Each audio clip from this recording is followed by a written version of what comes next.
بسم اللہ الرحمن الرحیم۔ بہت سارے دوست مولوی اسحاق صاحب کے بارے میں پوچھتے ہیں کہ وہ کیسے شخص تھے، ان کے نظریات کیا تھے۔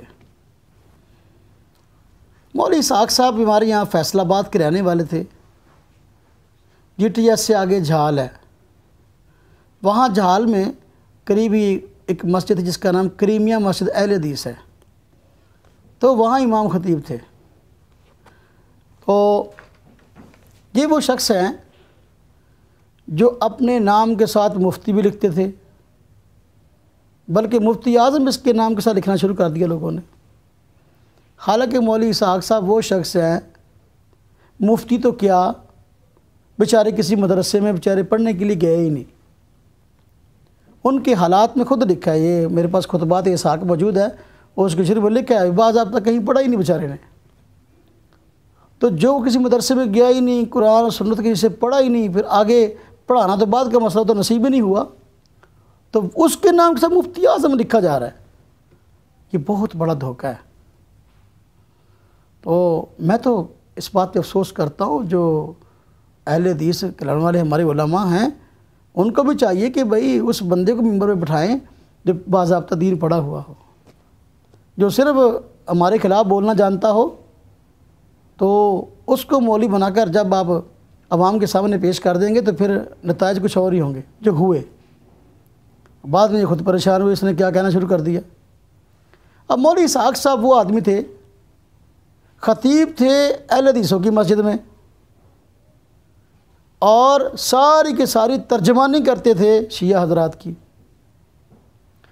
اور پوری زندگی ان کی صحابہ جو ان کی خطابت کی زندگی ہے تو وہ صحابہ کرام کے خلاف بکواسات کرنے میں گزری، امت مسلمہ کو صحابہ کرام سے بدگمان کرنے میں گزری۔ حالانکہ یہ ایجنڈا صحابہ کرام کے خلاف بدگمانی اور پھر بدزبانی، یہ اہل سنت جماعت کا ایجنڈا نہیں ہے، یہ شیعہ حضرات کا رویہ ہے۔ مولوی اسحاق صاحب نے اپنے ممبر پر بیٹھ کر جب صحابہ کرام کے خلاف بولنا شروع کر دیا تو شیعہ حضرات نے ان کی باتوں کو ہاتھوں ہاتھ لیا، یہاں تک کہ ان کی ویڈیو کو اپنے چینلوں پر ڈالا، اور پھر اپنے جلسوں اور سیمینار کے اندر بھی باقاعدہ اس کو دعوت دینی شروع کر دی۔ اور یہ وہ شخص ہے جو سنیت کے روپ میں شیعوں کا ایجنٹ تھا۔ ہمارے فیصل آباد میں کئی ایسے پروگرام ہوئے شیعہ حضرات کے، یہ چنیوٹ بازار کے باہر گریس ہوٹل ہے، اور اس کے علاوہ اور بھی کئی جگہ شیعہ حضرات اس کو بلاتے اور ان کے جلسوں میں جا کر صحابہ کرام کے خلاف بکواس کرتا تھا۔ اب آپ دیکھ لیں کہ یہ کس کیٹاگری کا شخص تھا۔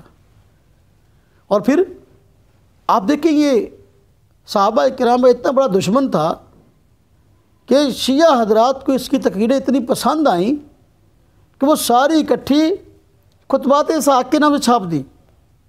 یہ میرے پاس کتاب موجود ہے، یہ اصل میں اس کی وہ تقریریں جو صحابہ کرام کے خلاف ہیں، اور تقریروں کو تحریری شکل میں شیعہ حضرات نے لکھ کر بڑی محنت سے کتابی شکل میں چھاپ دی، اس کی تصویر بھی اوپر لکھ دیا، مفتی اعظم علامہ محمد اسحاق اہل حدیث، اتحاد بین المسلمین کے داعی اہل حدیث عالم دین۔ یہ لاڑکانہ کے شیعہ ہیں، قاعدہ کتاب کے اوپر لکھا ہوا نیچے الولایہ فاؤنڈیشن پاکستان لاڑکانہ سندھ، یہاں سے کتاب چھپی ہے۔ اور اس پہ محنت کرنے والے، ترتیب دینے والے جو شیعہ عالم ہیں وہ ہیں علامہ منتظر مہدی، پروف ریڈنگ کرنے والے عمران حیدر صاحب۔ اب یہ کتاب صحابہ کرام کے خلاف بکواسات سے بھری ہوئی ہے، تو اب کوئی بندہ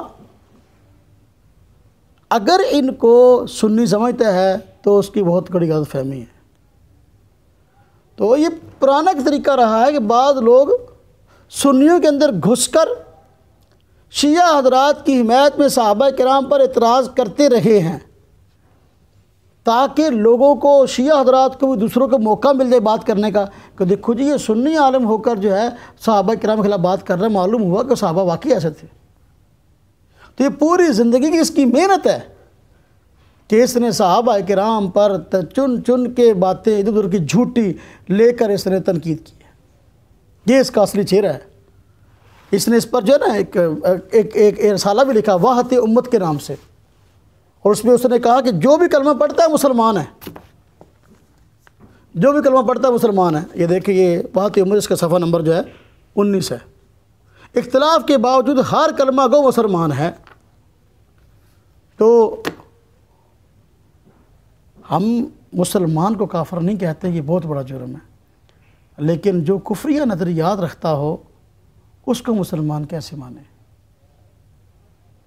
تو اس کتاب کا بھی ایجنڈا یہی کہ جو صحابہ کرام سے دشمنی رکھنے والے ہیں ان کو مسلمان ثابت کرنا ہے۔ یہ مسئلہ ایک الگ ہے، ہم اس سے فی الحال بحث نہیں کرتے۔ بتانا یہ مقصد ہے کہ مولوی اسحاق صاحب سنی عالم نہیں ہیں۔